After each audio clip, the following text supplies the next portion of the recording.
Vous avez passé un long hiver et maintenant vous cherchez une place sécurisée où élever vos petits? Bienvenue au nichoir de vos rêves. Conçu et construit par nos ingénieurs pour répondre à tous vos besoins, ces nichoirs seront prêts dès votre retour dans le Nord. Patrick, ça c'est juste pour des hirondelles, des rouges-gorges puis des merles bleus. Chut! Sais-tu comment difficile que c'est le marché immobilier pour les oiseaux? Jeez.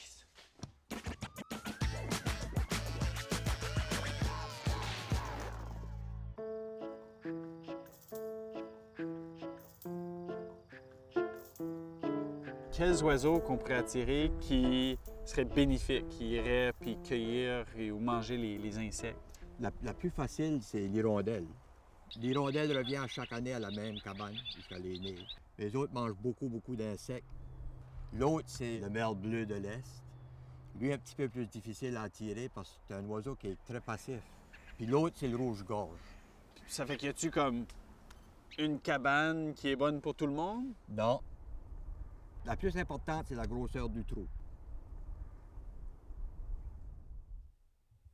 Fait là, j'ai préparé 3 différents projets, pour 3 différentes cabanes. Ici, j'ai une cabane pour l'hirondelle. Ici, j'ai une cabane pour l'oiseau bleu.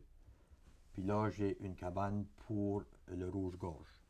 C'est très important de ne pas peinturer le dedans ou mettre de stain ou rien comme ça. Parce que ça peut être toxique aux petits. Le dehors, c'est préférable que ça reste naturel, mais si tu veux le peinturer, ça doit être une couleur comme blanc ou un beige, jamais des couleurs foncées. Cette cabane ici, c'est pour le merle bleu. Puis, elle est un style qui est vraiment différent. C'est appelé la Peterson. Le trou est fait ovale.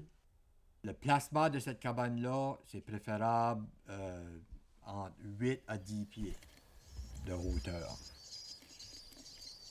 Ils aiment être sur le long d'un parterre ou d'un champ, d'un petit champ, que ça soit ouvert en avant. Les côtés et en arrière, ça ne les dérange pas.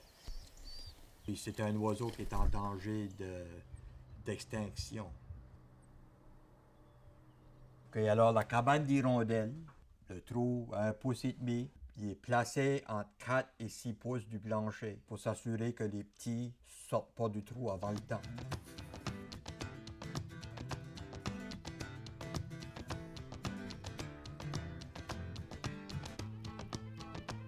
Le placement de la cabane devrait être entre 5 pieds et 15 pieds de hauteur.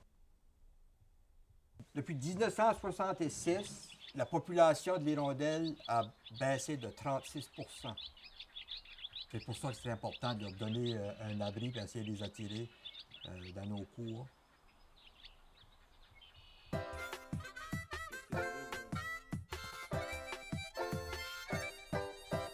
Alors, cette cabane ici, c'est la cabane pour le rouge-gorge.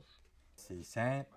Il demande un minimum de 6 pouces par 8 pouces pour la base. Puis il va faire son nid là-dedans. Ça n'a pas besoin d'être rien qui est fancy, là. Pourvu que les dimensions sont bonnes puis le trou est de la bonne grosseur, ça devrait fonctionner.